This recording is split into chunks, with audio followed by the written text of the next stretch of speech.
Bueno, como estamos viendo últimamente, estamos estudiando de un libro sobre la fe y como siempre leemos en Hebreos 11, estamos viendo distintos llamados héroes, personajes bíblicos del Antiguo Testamento, así como la semana pasada yo no estuve, pero se habló de Moisés. Hoy vamos a seguir la misma cronología, se podría decir, y vamos a seguir con Josué, que es, buscando ahora podemos ir a Hebreos, el siguiente personaje que estudiaremos hoy, Hebreos 11, en la página 253 del Nuevo Testamento, y vamos a leer el versículo 30, es muy cortito. Hebreos 11:30, que dice: por fe cayeron los muros de Jericó con rodearlos 7 días. Este versículo no nombra a ningún, no sé si estaría bien dicho, personaje bíblico del Antiguo Testamento, pero cuando estudiamos las Escrituras podemos nosotros encontrar qué instrumento fue utilizado, qué hombre fue utilizado por Dios para que se haga este milagro por fe. Cayeron los muros de Jericó con rodearlos 7 días. Y lo que leímos recién en Josué 6 fue el acto. Pero para saber un poquito de Josué, yo como les dije, tiene mucho que ver con la historia de Moisés, porque era su sucesor. El sucesor significa que es el que sigue. Moisés, como sabemos y se estudió, guió al pueblo y fue como el guía también, el que hablaba con Dios. Y así como Moisés pecó, no pudo obtener la tierra prometida o no la pudo conocer, la pudo ver de lejos. Pero este hombre, Josué, podemos ver muchas historias bíblicas también, no sé si muchas, quizás muy poquito, pero de eso podemos entender qué clase de hombre era y qué fe tenía desde antes de que guíe al pueblo. Él ya tenía una fe que la demostraba cuando estaba Moisés. Josué fue un instrumento escogido por Dios para llevar al pueblo de Israel a conquistar la tierra prometida, y fue el sucesor, fue un ministro, fue un criado también y continuador de la obra iniciada por Moisés. Y podemos ver en Deuteronomio, antes de Josué está Deuteronomio, así que sería en la página 228, vamos a leer el último capítulo 34, versículo 9 y 10. ¿Cómo fue la sucesión?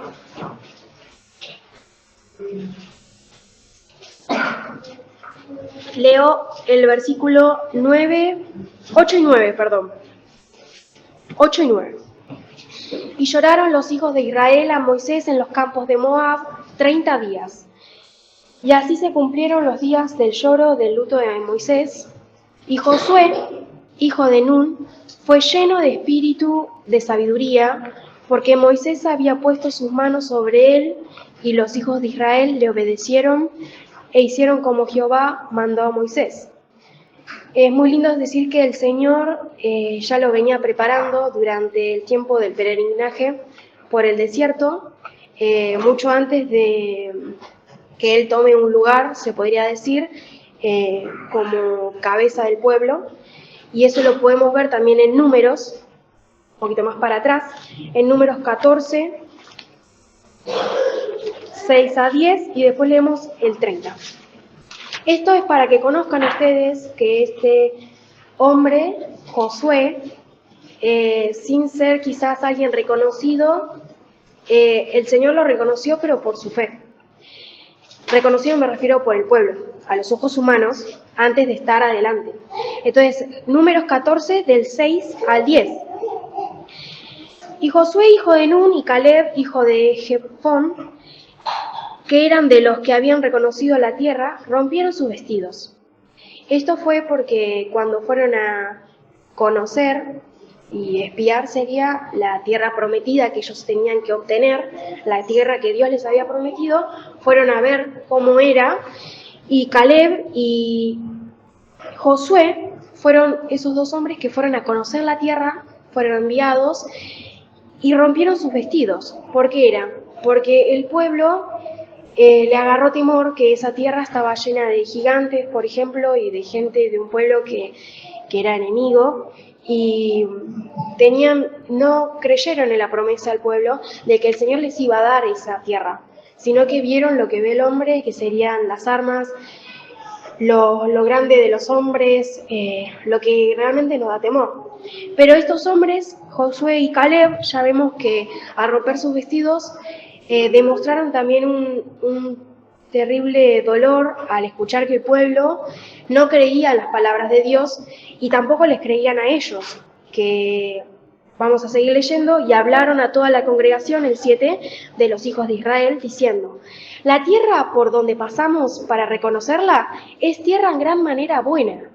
Si Jehová se agradare de nosotros, Él nos meterá en esta tierra y nos la entregará, tierra que fluye leche y miel.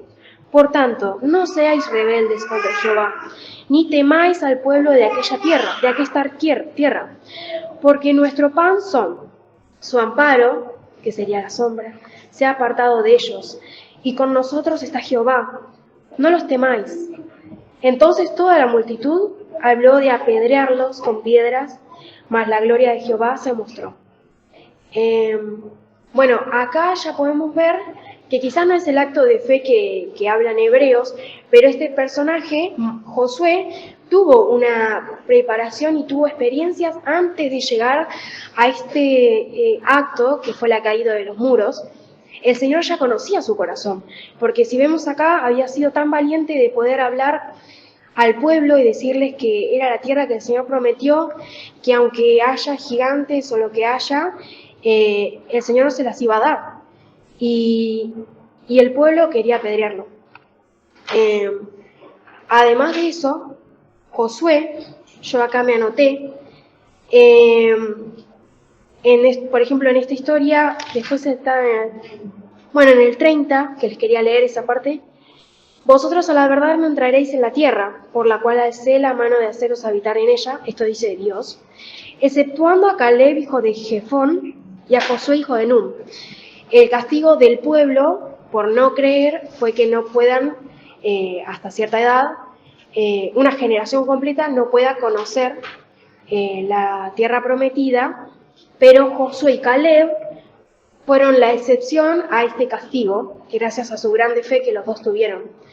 Y yo me anoté que previamente a que Josué ya sea, como les dije yo, el sucesor, el ministro, el que guía al pueblo, ya se pueden notar varias características también de su persona y que se conoce de él desde antes de que sea visto por todos los hombres, o por lo menos que esté en hebreo como un héroe de la fe. Conociendo al pueblo cómo era y lo que era capaz, conociendo al Dios Todopoderoso que lo salvó, conociendo el poder de la fe divina, todos conocieron lo que creía y cómo era. Él, en todas estas experiencias, conoció al Todopoderoso, que así como podía hacer que se muera toda una generación, excepto él, también conoció lo que era el pueblo, conoció lo rebelde que era y lo asesino que también podría ser.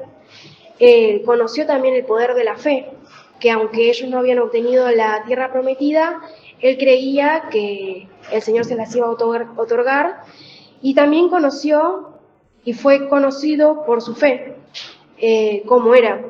Dio un testimonio en ese momento, hablando delante de todo el pueblo, dio un testimonio de fe que el pueblo no se olvidó, porque después cuando vamos a estudiar, cuando ella es el sucesor que está delante del pueblo, le tenían un temor reverente que solamente lo puede dar la autoridad espiritual que Dios da y Dios otorga. Y bueno, como podemos ver, esta fue una pequeña introducción de que Dios ya conocía su fe, la fe de Josué, y el pueblo también. Este siervo de Dios era consciente de la responsabilidad que iba a tener cuando empieza a ser la cabeza del pueblo, si se puede decir, y se entrega por completo al ministerio y a las manos del Señor. Un dato interesante que yo no sabía cuando fui estudiando es que en la Biblia no está escrito una caída de su fe. A lo que me refiero es un momento en el cual él peque y su ministerio y su testimonio sean perjudicados. Eso también es un dato que yo quería recalcar. No significa que no haya pecado, sino que sus pecados que tuvo a lo largo de su vida no afectaron al testimonio que daba, a su fe, ni tampoco su comunión con Dios a lo largo de la tarea que tuvo que realizar. Bueno, ya hablando del acto de fe en sí, de lo que leímos en Hebreos, ¿qué era lo que iba a pasar? Caída de los muros, que esto sucedió en Jericó, pero previamente podemos ver en Josué 1, que sería en la página 228, cómo el Señor, después de darle la bendición también de tener este ministerio, lo alienta, le da valentía, lo esfuerza, porque yo realmente entendía quizás la posición de Josué, porque conociendo el pueblo y lo difícil que era, y viendo cómo Moisés, quizás a ojos humanos, Moisés, el que habló con Dios, tuvo también muchísima fe, muchas obras pudo realizar gracias a Dios, y ver cómo este hombre de fe quizás cayó por un enojo, no fue nada fácil seguramente tomar el lugar de Moisés. Yo cuando en un campamento escuché sobre esta historia, me impactó muchísimo eso, ver la caída de un hombre de fe. No digo caída, el Señor lo perdonó y también le dio bendición también de ver la tierra prometida de lejos a Moisés, pero también, bueno, Josué vio todas esas cosas, vio como el pueblo en la primera que podía se hacía un becerro de oro, tenía esa rebeldía automática en la mayoría de las veces, pero bueno, el Señor le da la palabra oportuna previa a la experiencia del acto de fe o previa a la experiencia y a la prueba que iba a tener. Por ejemplo, en el versículo 5, Dios le dice a Josué: nadie te podrá hacer frente en todos los días de tu vida, como yo fui con Moisés, seré contigo. No te dejaré ni te desampararé.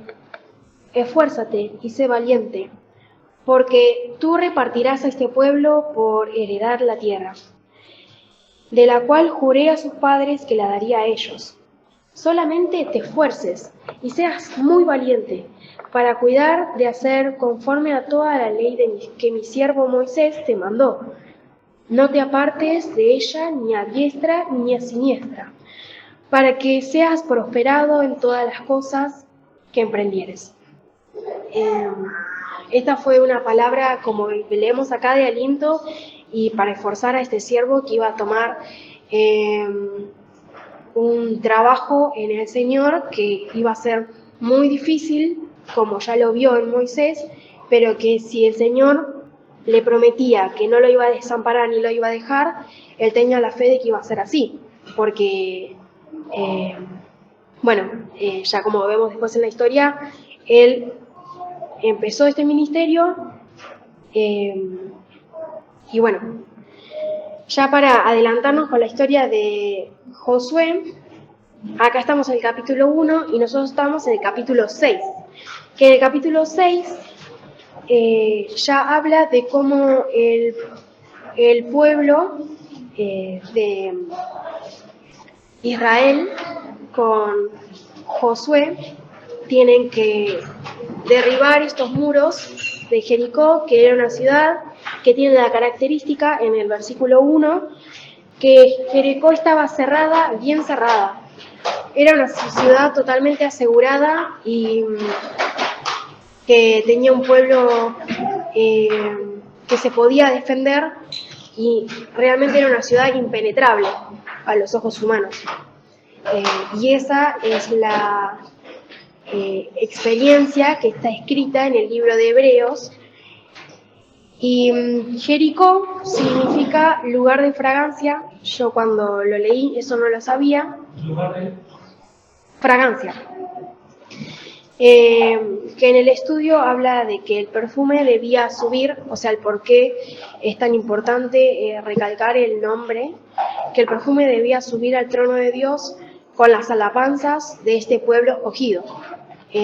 Acá, si los que no lo tienen, Josué 6, se habla de qué manera Dios había mandado al pueblo y a Josué que debían derribar estos muros, que como yo les dije, que tenían esta característica de que era una ciudad bien cerrada, impenetrable, fuerte en el sentido humano, así que se podía defender.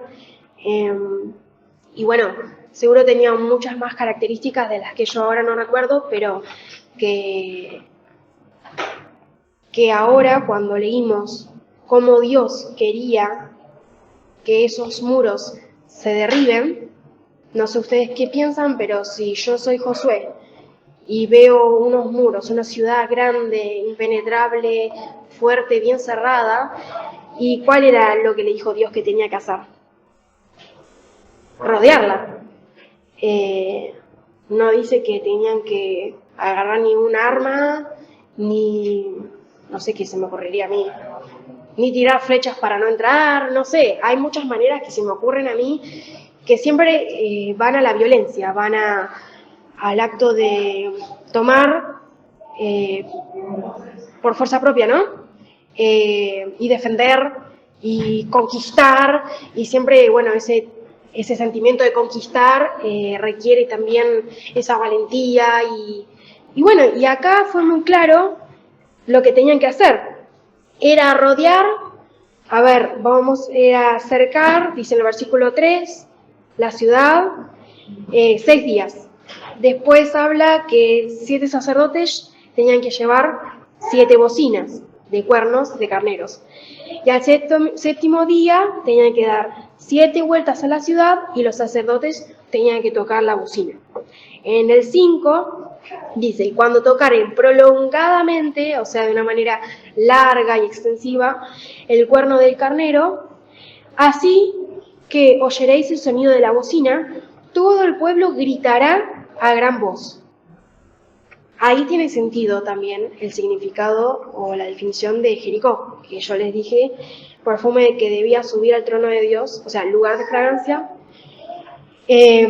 con alabanzas y del pueblo. Y acá lo que tenían que hacer era nada más rodearlo, tocar ciertas bocinas, que también el número 7 tiene un significado muy, muy grande, que es el número de la perfección.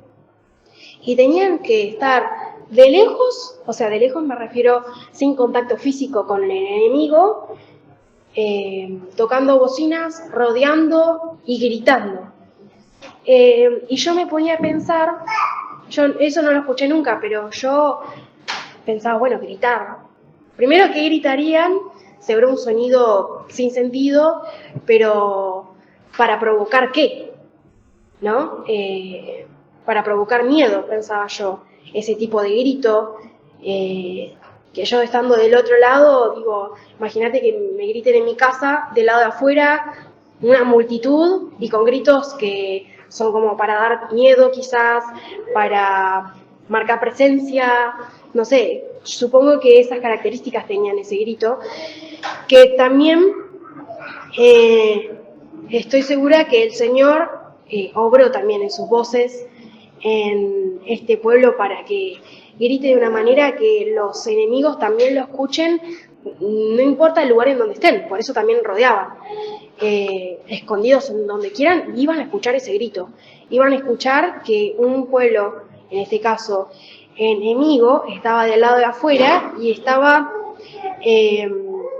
gritando, y bueno, y en eso seguramente también con la mano de Dios provocó miedo en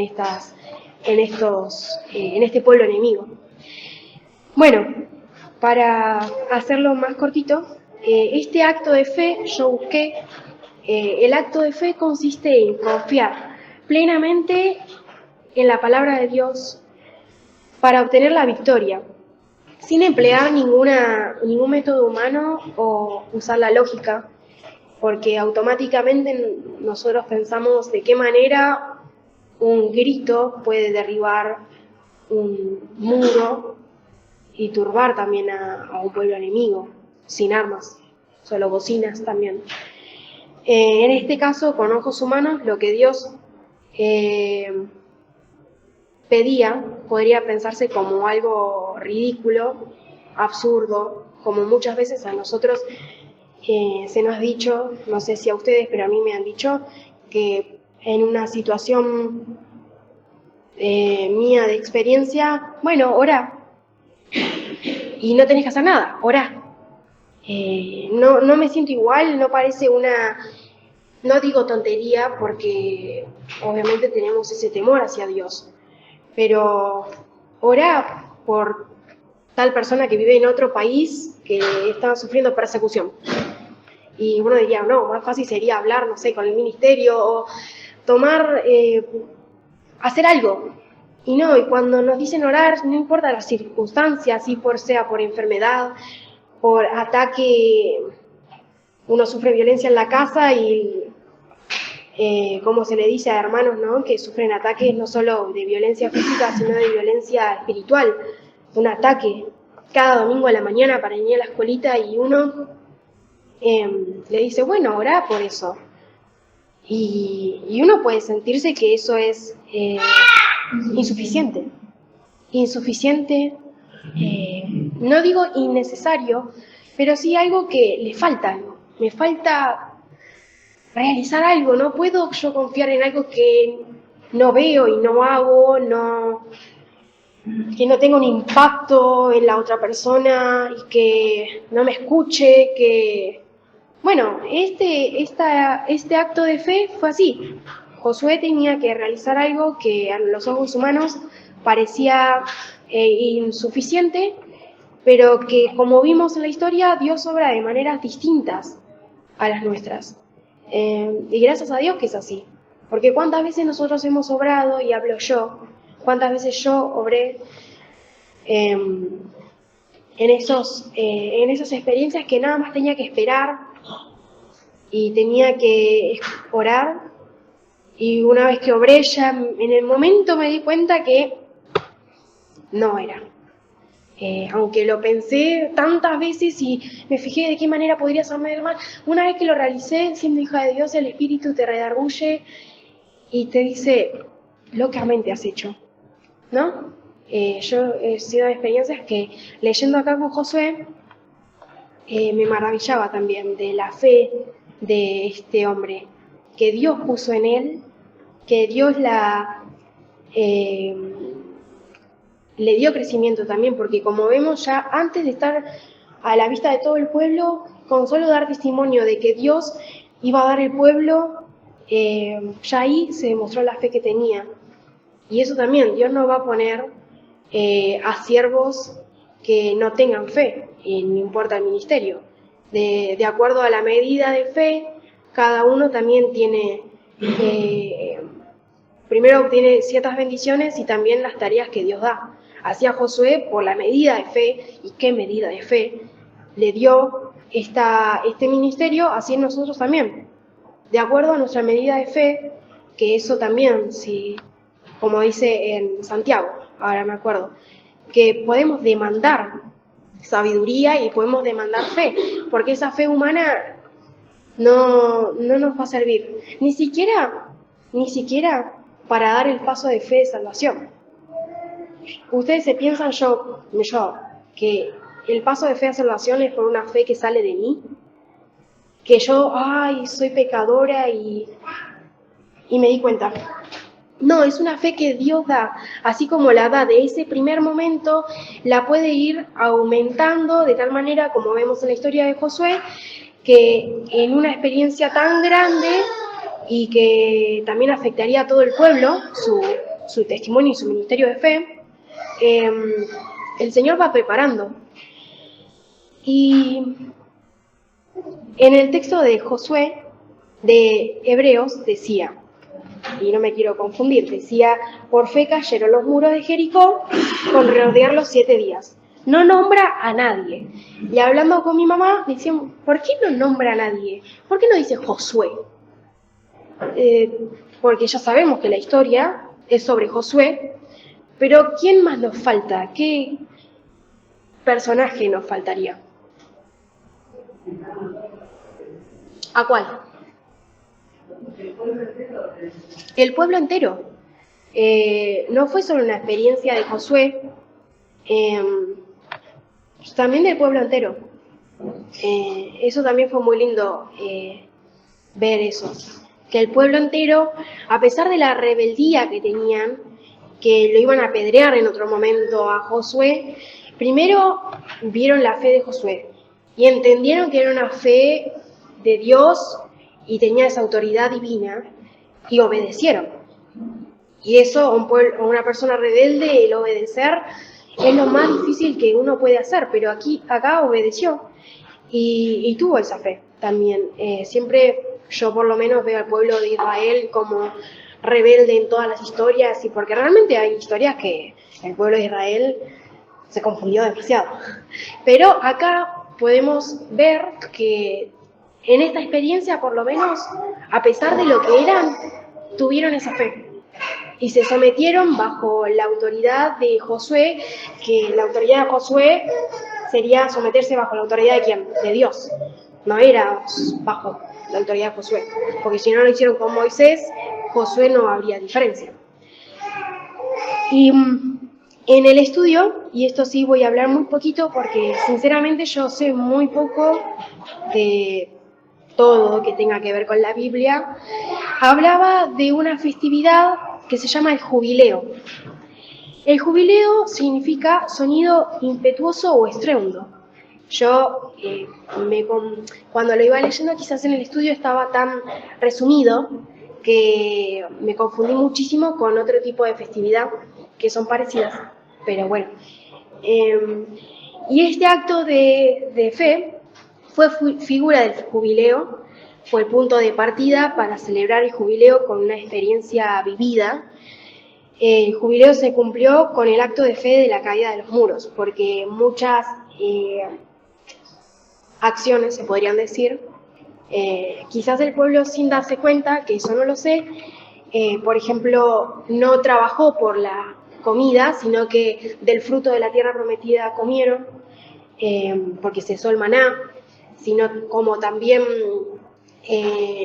tantas obras que en esta característica de esta fiesta podemos ver que se cumplieron, y desde esa caída de muros, como se festeja cada 50 años, era el punto de partida para los otros 50 años, en el cual no se debía ni trabajar la tierra, en muchos casos también se devolvían las tierras que habían comprado, tiene muchas características, liberar esclavos también, y también el propósito que me pareció muy interesante era demostrar en esta fiesta que todo le pertenece al Señor, ya sea un esclavo, una tierra, todo le pertenece.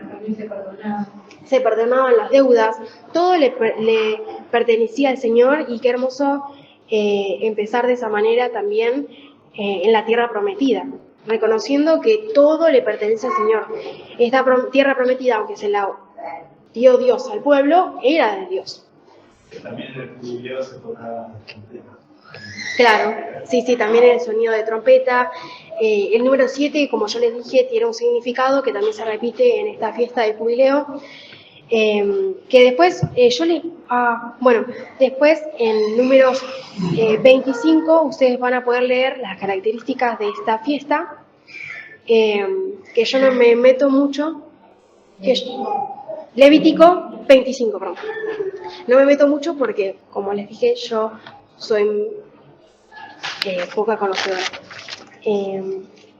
Y para terminar, disculpen lo largo, quería leer en Romanos 4:18. Se entendió la historia, ¿no? Porque no volvimos a leer Josué 6, pero entendemos que los muros se cayeron por fe y por una obra milagrosa de Dios.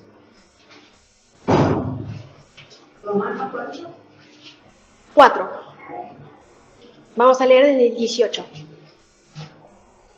Romanos 4 habla de otro personaje bíblico, eso lo sé, pero hay unas características que siento que comparte Abraham con Josué, que Abraham, ¿cómo fue llamado? El padre de la fe. Y podemos leer el versículo 18, pero la primera parte, hasta la coma. Él creyó en esperanza contra esperanza. Esa frasecita del versículo significa que Josué tuvo la fe en Dios para con todas las cosas, incluyendo a aquellas que no tienen nada que ver con la razón o el sentido humano, y eso habla de creer en esperanza contra esperanza, una esperanza divina, puesto en los ojos en el autor y consumador de la fe, una esperanza con la mira en las cosas de arriba y no en la tierra, una esperanza que me gusta pensarlo de esa manera, una esperanza que tiene un fin, pero un fin, bien me refiero, un fin con un cumplimiento de promesa. No es una esperanza en algo que uno no sabe cuándo va a suceder o si va a suceder. No, las promesas del Señor se cumplen y ahí hay que tener la esperanza. Vamos con el 19. Y no se enflaqueció en la fe. Y esa partecita, tanto a nosotros nos debe quedar, es una figura, el enflaquecer, que habla de dudar, de algo que disminuye, se empobrece, débil. Y cómo nos tiene que quedar esa figura también en nuestra fe, que tanto a veces nos parece abstracta. No sé si a ustedes les pasó, pero a veces la fe, ya cuando uno tiene tantos años, le parece abstracto, algo que no es tangible, algo que no se ve, algo que quizás le cuesta como tener no sé, abstracto. A mí me ha sucedido eso. Pero y acá dice, y no se enflaqueció en la fe. Bueno, cuando uno siente que enflaquece la fe, y que puede ser de muchas maneras que lo siente, puede ser como un llamado de atención, como en una experiencia, que en el momento que uno pregunta, ¿pero cómo va a hacer eso? Ahí ya uno está enflaqueciendo. Por lo menos en lo personal, cada vez que me hice esa pregunta, pero no me hice esa pregunta como la hizo María. ¿Cómo será esto? María preguntó con fe, pero ¿era Simeón? No, Zacarías preguntó lo mismo, pero sin fe. Puede ser una pregunta que se puede vestir de una manera hermosa con fe. No, yo me pregunto para saber, pero capaz uno se lo pregunta, pero porque está enflaqueciendo en la fe y realmente no cree que va a pasar. Yo me siento muy afortunada en un sentido, que las experiencias que yo he tenido no se comparan en nada a experiencias de hermanas y hermanos que sufren ataques, y no hablo solo ataques físicos, sino ataques espirituales, que si uno enflaquece en la fe, por ejemplo, la familia aprovecha ese momento para echártelo en cara, para recordarte, vos que vas a la iglesia, en ese momento no tuviste fe, y te lo dicen. Muchas maneras. Y bueno, y está en ese momento en que uno ve que enflaquece la fe, en recordar las palabras que Dios le dijo a Josué. Esfuérzate y sé valiente, no te dejaré ni te desampararé. Pero ¿qué tenía que hacer Josué? Que no se tenía que alejar de esa palabra ni a diestra ni a siniestra. Así como Dios promete, también pide. Yo te voy a dar esto, pero bueno, conforme a tu medida de fe. Y vamos con el 20, que dice, tampoco en la promesa de Dios dudó con desconfianza, antes fue esforzado en fe, dando gloria a Dios. Esforzado en fe. Si enflaquezco en fe, pedir ser esforzado en fe. Y como termina dando gloria a Dios, y creo también en ese grito, en ese momento de que se derriben esos muros. Ese grito, si era con fe, y esto tómenlo de alguien que no sabe, seguramente Josué, viendo y gritando cómo se derribaban los muros, habrá dado gloria a Dios en ese grito. Habrá sido un grito de agradecimiento, Así como uno en la prueba clama a Dios, bueno, cuando el Señor contesta y bendice, también agradecer a Dios. Sería muy ingrato de nuestra parte y de mi parte primeramente, teniendo tantas bendiciones como no nos damos cuenta, las bendiciones que tuvimos toda la vida, de nacer en un hogar cristiano. Esa bendición muy pocas veces la he agradecido, y cuando uno ve las experiencias de alguien que no tiene familia que lo acompañe en lo espiritual, se da cuenta de lo que tanto desaprovechó. Y terminamos con el 21. Plenamente convencido, sin dudar, de que todo lo que había prometido era también poderoso para hacerlo. Plenamente convencido. ¿Y en qué momento tengo que estar plenamente convencido? En el primer momento, en la primera fe. No soy hija de Dios, bueno, tengo que estar primero plenamente convencida en la obra del Señor Jesús. Tengo que creer sin dudar. Tengo que tener ese arrepentimiento y ver que no hay nada bueno en mí. En cuanto a mí, hay un texto que dice, Pablo decía que él hallaba que el mal está en él y que no hay nada bueno. Y bueno, plenamente convencido de que todo lo que había prometido era también poderoso para hacerlo. No tengo la fe para creer en Cristo como mi único y suficiente Salvador.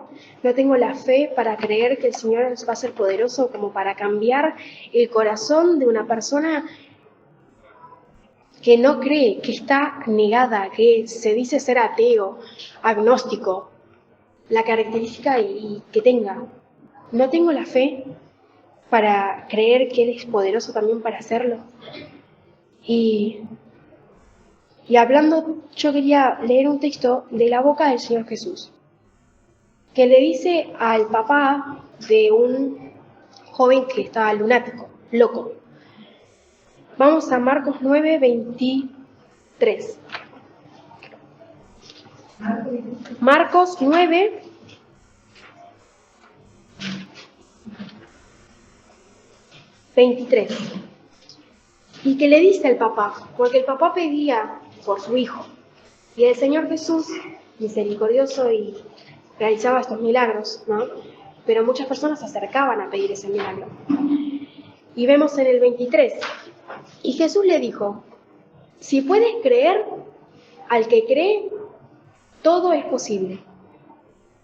Y yo tengo que estar en la actitud del Padre.